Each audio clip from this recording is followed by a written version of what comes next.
Gente boa, gente bonita, dando prosseguimento aos nossos vídeos sobre urbanização.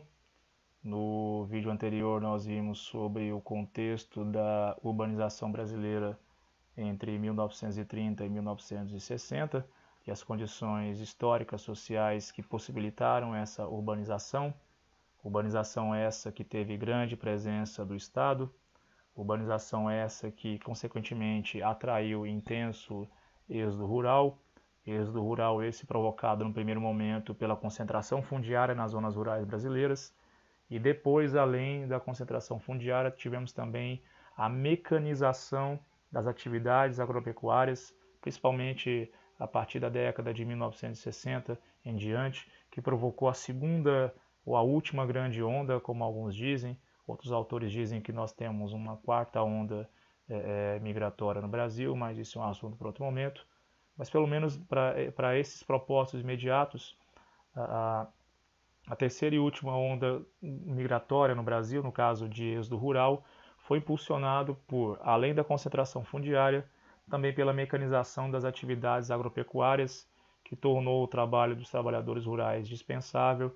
Esses trabalhadores rurais, em busca de direitos trabalhistas, de melhores condições de vida, que eles não tinham nas zonas rurais, onde eles eram vítimas da concentração fundiária nas mãos dos grandes fazendeiros, isso a nível principalmente centro-oeste, nordeste e depois região norte. E também pela própria mecanização agrícola e pela dinâmica econômica que essa mecanização agrícola impõe, esses trabalhadores rurais migraram para as cidades e ajudaram inclusive na inversão do perfil populacional brasileiro, que antes era majoritariamente rural e após a década de 60 começou a se tornar majoritariamente urbano. Então, dando prosseguimento, depois dessa breve recapitulação do que vimos na aula anterior, vivemos as consequências da última grande onda migratória no território brasileiro pós 1960. É claro que tivemos vários problemas esses que já vimos e iremos pontuar mais à frente novamente quando for conveniente ou quando for útil. Mas também houveram alguns aspectos positivos que infelizmente não são tão valorizados como se deveria. Tanto aspectos positivos de fato quanto potencialidades que poderiam ser melhor exploradas, mas não são. Mesmo assim, podemos entender como aspectos positivos dessa intensa urbanização que nós vivemos nas últimas décadas, de maneira muito intensa, avassaladora, irreversível, da década de 1960 em diante. Primeiro, a grande concentração populacional nas zonas urbanas, em cidades, ou seja, mais de 80% da população brasileira hoje vivendo em cidades, diminui a necessidade de ocupação das áreas naturais do interior do Brasil e, consequentemente, a manutenção e a preservação do patrimônio natural brasileiro. Então, população dispersa, que provocaria mais danos ambientais de maneira dispersa, concentradas em um espaço geográfico menor, desde que elas tenham condições de viver relativamente bem nesse espaço geográfico, ajuda-se a preservar as áreas naturais e o patrimônio biológico e natural do Brasil.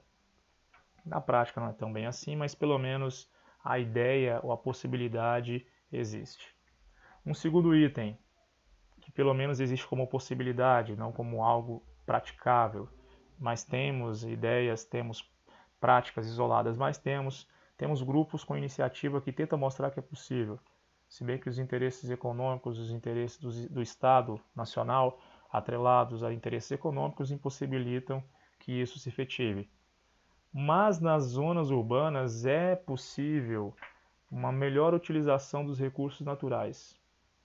E recursos naturais esses que podem ser utilizados de forma mais viável. Inclusive, depois que eles são usados ou transformados, existe a possibilidade do reuso ou inclusive da reciclagem, ou seja, da transformação naquele mesmo produto original ou em outros produtos que utilizem a mesma matéria-prima, sem que haja necessidade de depredação do meio ambiente, mas o reuso ou a reutilização ou a reciclagem de itens industrializados ou processados que nós já havíamos utilizado no ambiente urbano. Isso acontece por excelência no ambiente urbano.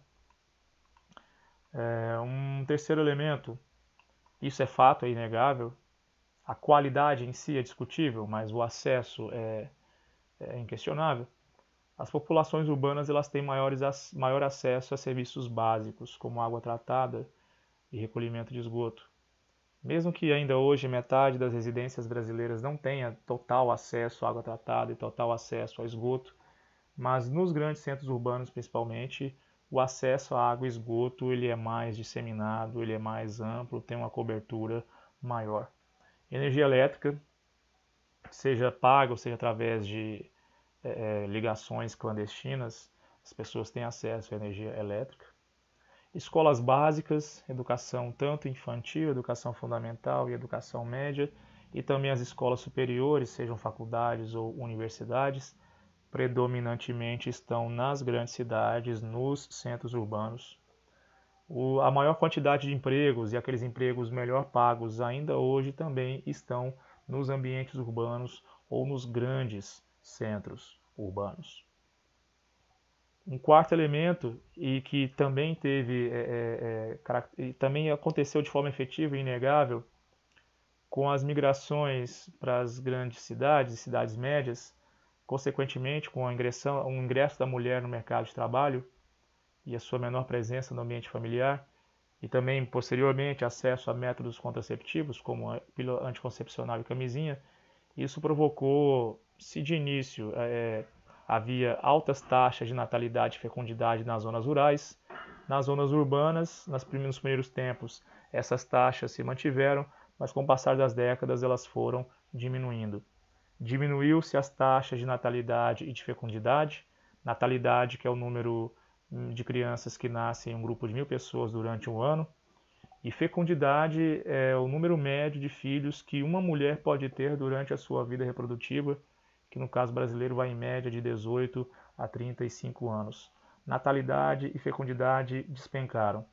E o fator principal foi o ingresso da mulher no mercado de trabalho, que não tinha mais condições de cuidar de tantas crianças assim no ambiente doméstico. E acabou que ela concentrou mais funções, mas isso é uma conversa para outro momento. Mas isso provocou a diminuição das taxas de natalidade e de fecundidade. Isso melhorou as condições de vida gerais das pessoas, com acesso a atendimento médico, a vacinação, a melhor qualidade alimentar.